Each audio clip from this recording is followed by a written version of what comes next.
Hi, I'm Michelle Renee Hyatt of American Quilter Society, and we are in Category 9, which is Wall Quilt Modern, and that is sponsored by Statler by Gamble. And I have the pleasure of being with Betsy Vinegrad, and her quilt is OVERPRINT. So Betsy, you've designed this, pieced this, and quilted it. Right.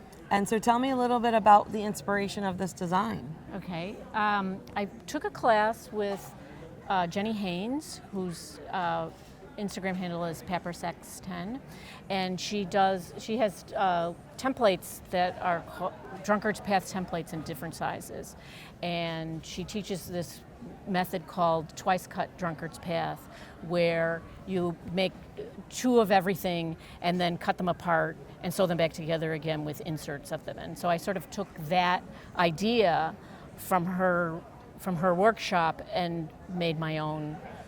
From your sections. Yeah, made my own design where I took the Drunkard's Path and added this sort of like a spotlight.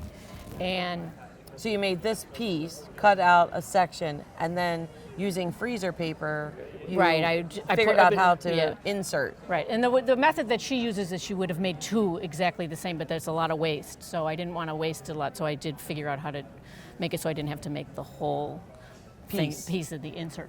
But you did this with cross weaves, is that, because it kind of gives, there's a shimmer. There's definitely a shimmer is a good way to put it. So the fabric is a cross weave, which some people call a shot cotton, that is woven with one color in the weft and the other color in the warp. So it gives it sort of a shine, so if you turn it in different directions it might look different.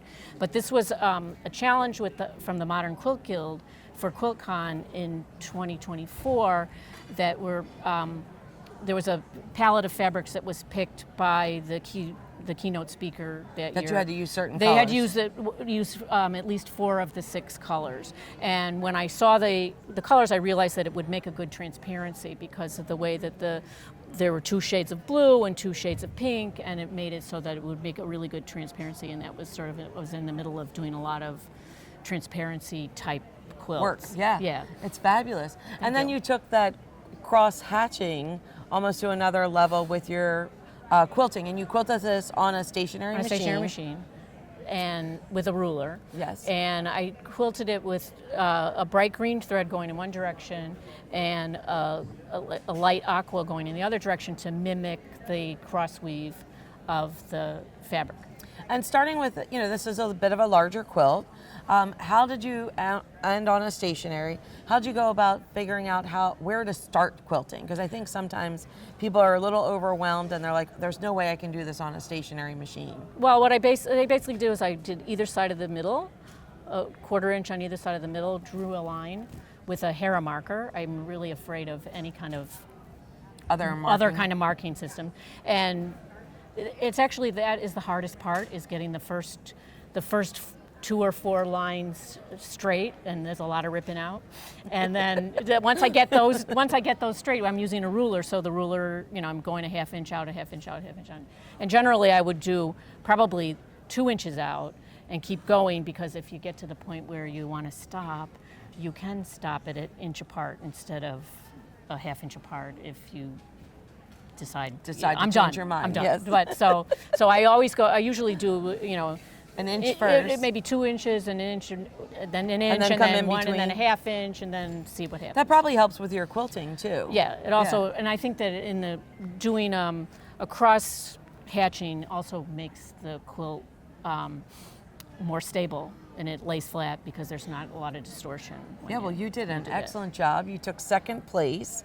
You have the coveted Dogwood ribbon here. Now, have you entered before? I've entered before, probably maybe 4 times. I've entered in other shows. This is the first time I've been here, but I did win a ribbon here in, I think, 2018, also in the modern category. Fabulous. So. Well, we're glad you entered. And what do you think of your first trip to Paducah? It's great. It's really great. Yeah. A lot to see and do. To see. It's the whole town kind of embraces you on it. Yeah. And I went to the museum this morning. So. Oh, that's fabulous too. Well, thank you so much. We greatly appreciate you entering, and we love your OVERPRINT quilt. It is really striking, especially it's positioned perfectly as you come around the corner to see it. So we thank you for sharing. You too can enter our quilt contest. We have a modern quilt category in each show that we put on. So it's not just here at Paducah. We also have it at Daytona Beach, New England, Grand Rapids, and Lancaster. So be sure to check that out. We hope to see your quilt in our modern category in the future. All those details are at AmericanQuilter.com.